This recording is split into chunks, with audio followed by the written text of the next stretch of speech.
John over here. Hey, what's up, man? What's up? First of all, congratulations on re-signing. I feel like that kind of maybe caught people off guard, like they didn't know that you had to resign or maybe your contract was up. So when that was that a breath of relief, a sigh of like, how relieved were you to get past that? Oh, it's always a relief, and hopefully, for the UFC, it's a relief as well, and they want me along for the ride. I'm 11 years in, just signed a new 4-year deal, which in theory would take me through 15 years. I'd be about 48 years old. But anytime you're in a negotiation, there are things that happen that, give you pause, right? And that can just mean that there's some idling in communication for times, and you're sitting there with your wife thinking, man, do they want me? I just don't know. So I had to navigate that, as I've had to do throughout my broadcasting career. But these are the producers and bosses that I want to work for. I've had experiences in television with other producers. These are the guys that I want to go to battle with. This is the job I want. My employer knows this is my dream job, and thankfully I'll get the chance to hold it down for another 4 years or so. So as someone who's covered sports, called sports, obviously been a fan of sports, you obviously hear about free agents and this and that, like test the water and everything. But when you're on the other side of it and now you're the commodity, is it a weird feeling? Like you've watched this through the television, but now you're part of it. It is, and I didn't necessarily look at this as being my broadcasting free agency. And certainly you can argue it could hurt me from a leveraging standpoint if I profess to the masses I have my dream job and I'm looking to keep it, But, UFC President Dana White is the type of leader that you want to break down a wall for, right? I mean, the global pandemic obviously laid the foundation for that and all that we can do when we put our minds to something as a staff, But he's also a demanding boss, right? And obviously there have been times, right? I'm on the air 25 nights a year for 8 hours. There are certainly times where there's an utterance that Dana or Zach Candido or Craig Borsari doesn't like, and I'm going to hear it, But I accept that challenge of working for these guys. And, when I left ESPN in 2011, there were a lot of people that were like, dude, you spent a big chunk of your career trying to get to Bristol, Connecticut. Now you've been there for a cup of coffee and you're leaving. I kind of felt like I knew what I was doing humbly when I hitched myself to this wagon, and just thankful to be 11 years in. And I'm hoping it's the last job I ever have. Looking at your week this week, how different is it preparing for a big pay-per-view in New York City, Madison Square Garden, as opposed to anywhere else, like the Fight Islands, the Vegas, the TD Gardens? I used to talk about the Conor McGregor effect, the Ronda Rousey effect, and just how everything is heightened in terms of the media obligations and everything else. And I think New York City has an effect that is similar. Now, for a Boston guy, this is like a whole lot of fucking New York stuff for me, if I'm being honest, right? Madison Square Garden, the Mecca, world's most famous arena. Little much for a Boston guy in enemy territory, but yes, it is ratcheted up, right? Everything is bigger in New York City. And, sometimes I tend to lean into the promotional hyperbole a little bit in terms of promoting these pay-per-views, but I think most of us as media members, commentators, as a fan base can look at this fight card at UFC 281 and acknowledge we can't do much better in terms of putting a pay-per-view fight card together. So thankfully, it seems like New York gets this annual showcase every November and blowing it out here Saturday night, Jose. Are there any fights that you have circled that maybe you don't think fans and media are talking about enough besides the top 3 or 4? Well, certainly Dominic Reyes has a lot of eyeballs on him, right, given what his last few fights have held, the strength of schedule, obviously how close his fight was with John Jones. But this is a real crossroads fight for him and for Ryan Spann. Ryan Spann is 6'6". He's a monster plus athlete in every sense, finishing instincts in every realm of the game. But only one of those guys leaves Madison Square Garden a bona fide light heavyweight contender. So that's a big fight that jumps off the page for me. And obviously, I try to lean into all 28 athletes, and I can make a case for the first prelim, right? Nikolai Negumedianu shouldn't be the first fight on any fight card, right? That dude's a beast. So we're excited, man. Just sprint to the finish. Then finally, I've been asking everyone this at both media days. This is going to be Frankie's last fight. You kind of touched upon it a bit at the press conference, but you kind of want to give the athletes the shine. So what are some of the memories you've had covering Frankie's over the years, or just in and out of the octagon? Well, when he beat BJ Penn in 2010, I was not on staff, but I remember exactly where I was in Bristol, Connecticut, just watching it transpire and thinking, oh my God, Frankie's going to do it. He's a bantamweight fighting up 2 weight classes. And of course, he finally made his way back down to 135 pounds. But he's just done everything the right way, every step of the way. And certainly here in the U.S., where MMA hasn't been as big at times as it's been in Australia and Brazil and other places, Frankie's as beloved as anyone. And I think it's a byproduct of his style as sort of the little engine that could. I posted something on Instagram, a picture of my son being super small, and immediately Frankie chimes in like, small guys are just fine, bro. Don't height discriminate. So I'm excited to see what Frankie can do with the showcase. I feel like it's a winnable fight for him. And, his daughter Valentina is going to be in the building for the first time. So we'll see if Daddy can produce. Last question. Do you think Chris at Media Day, he's like, I'm going to send him off with no remorse, like he's had his time. Do you think that's the right approach for a young athlete, just not kind of looking into fighting a hero, but I'm going to send this guy off on a stretcher? It seems as though there was an interaction with Chris Gutierrez and Frankie Edgar 9 years ago at a regional event, and Chris seemingly took exception to something Frankie said. Frankie doesn't remember this interaction. So all of a sudden there is kind of this, I don't know, bad blood underlying this matchup now. So I don't think Gutierrez is the type of fighter that is emotional.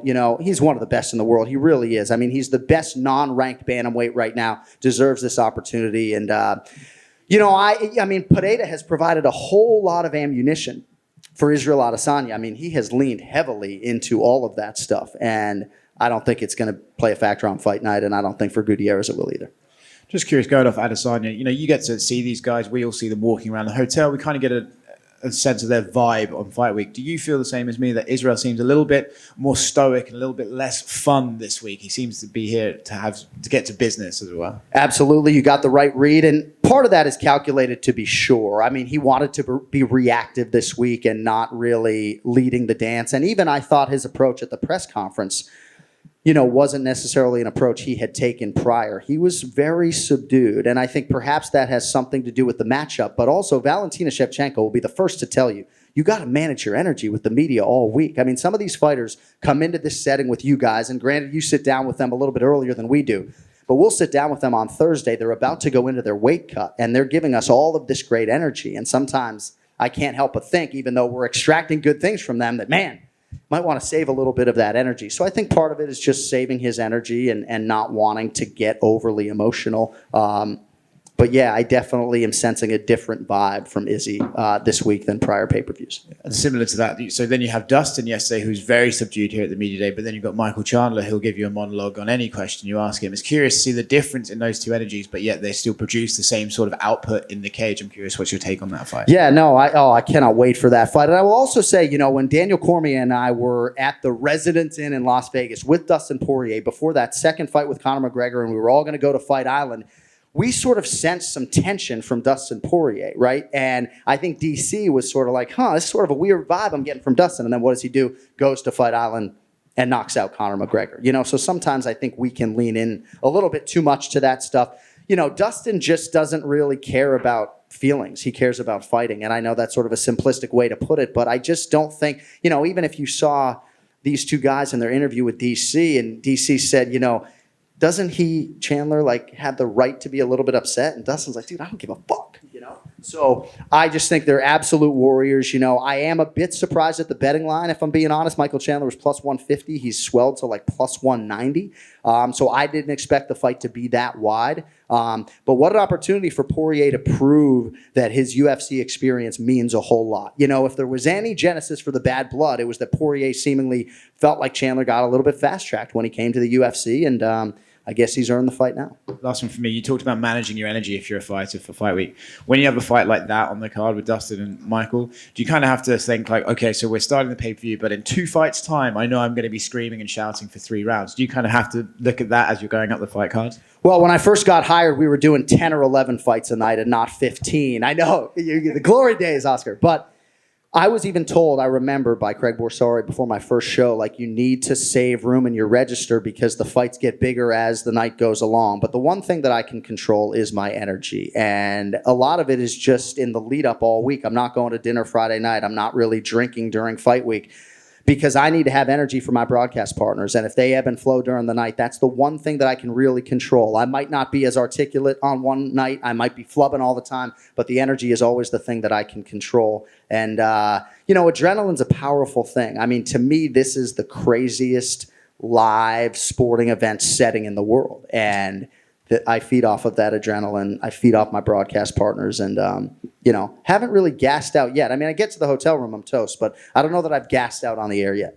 Congrats on the new deal, man. My man, thank you. John, over here. Besides being, the voice of the Octagon, obviously you can tell how much of a fan you are, and you're an ambassador of the sport and of the UFC. Saturday is going to be the 29th year anniversary from the very first UFC. Obviously, from that day in Colorado to now, we've gone huge. I mean, look at it. We're at Madison Square Garden. That said, we still want to grow. We want it to be the biggest sport, bigger than football and soccer. What's a change we can make, or maybe a step that could go forward that, in your opinion, will take us to that level? It's a good question, but I really feel like we're getting there, and we are on the cusp. You know, the Fox deal laid a great foundation for us domestically, and now the ESPN deal has helped us, in theory, take it to the next level. But I'm telling you guys, like, and the Australians and the Kiwis know this, like, when you go to an airport in Australia the day after a UFC pay-per-view, most of those people have not only watched the fight card, they've watched the damn post-fight press conference as well. The UFC is the NFL in Australia. And we have closed that gap. You know, the puckheads get very sensitive when I denigrate hockey, so I'm not going to do that right now. But look at where mixed martial arts is in the United States of America right now relative to where it was prior to the Fox deal. Like, I think we're getting there. I just think we need to exercise some patience, right? I mean, UFC 1 was in 1993, so a lot of these sports have a, century-long head start on MMA. I feel pretty confident that come 2040, not only is this thing going to be mainstream domestically, but it's going to be top 3 if it isn't already. And to talk about the Frankie Edgar moment last night, you talked about like how much you mean. You called him like the most beloved American fighter. Is there anybody else nearing the end of their career that you're going to be that emotional also when they say goodbye? Well, Jose Aldo obviously just walked away. Dominic Cruz isn't going to be retiring anytime soon. But for me, he's one of my best friends in the world, my broadcast partner. So I think that's going to be a little bit bittersweet for me, just given all the injuries and adversity that he has sort of dealt with. But this Frankie one is really special. As much love as a Boston guy can have for anybody from New York or New Jersey, I'm excited for Frank. Yeah, I'm a fellow New Englander, so I get the sentiment. Can't give him too much love. But last question. Obviously, you're doing every single fight. So you have to dig into the prelim fights that, only the hardcores really dig into. Have you ever got to a fight or a card where you dig so deep into these prelims that you might be more excited about the fight first, the second fight of the card than you actually the main event? No How doubt often? about it. And certainly I still put in the same amount of preparation for this title defense for Adesanya as I did when he fought Rob Wilkinson in his UFC debut. But yes, certainly when there are new fighters that come in, prelim fighters, you uncover a lot more stuff that is new to you and potentially new to the fan base. So absolutely that stuff gets me excited. And, I do believe when I lose my love for the preparation, I'll probably walk away and give a younger guy a chance, I love the preparation. It's a labor of love for me. And, obviously my chief charge with the UFC is to humanize these athletes and to bring those stories to the air in a sport that moves very quickly. But yeah, hay is not quite in the barn for this one, but we're excited to get to fight night, brother. You've been... John, Hi. You mentioned briefly about the UFC, about Australia, and of course the UFC is going to be returning back to Perth. What is your opinion about Alex Volkanovski moving up to lightweight and obviously facing Islam and his comparisons to Khabib? Yeah, Islam Makhachev looks to me like a guy who could reign for a long time, but I'm excited to see what Volkanovski can do with it. I don't lean too much into the size discrepancy, at least right now. I want to see Volkanovski bulk up to 155 pounds and then maybe make my assessment. But yeah, I think the fight makes sense. Perth backdrop for Volk, I think that should help to whatever degree. But anytime you have a champion that is willing to fight the best guys in the world, Israel Adesanya is a guy who deserves a lot of credit for being a promotional workhorse. He's essentially headlined 20% of our pay-per-views since he became the man, which is a pretty impressive statistic. And I think Makhachev is going to be cut from a similar cloth. Like, just give me the contract, give me the guy you guys want me to fight, and I'll go fight him. So excited to see what Volkanovski can do with it, with the caveat that Islam Makhachev looks like a guy who should be favored over any lightweight in the world and any featherweight in the world as well. And just lastly, what do you think about the comparisons with him and Khabib? Islam and Khabib? Well, certainly I would lean into what I've heard from Javier Mendez and Daniel Cormier. They do believe that in terms of the striking, that Islam Makhachev is a little bit more layered a striker. I think in terms of the nuances in the grappling, they're pretty similar, but I feel like Islam just maybe has a slightly better frame for lightweight. He has stayed a little bit healthier, throughout his run to the title. So, but yeah, I think he's a little bit of a cleaner striker and maybe has a little bit more ways to win in that realm. But yeah, they got some similarities to be sure. Thank you. Thank you, guys. Thank you all for coming.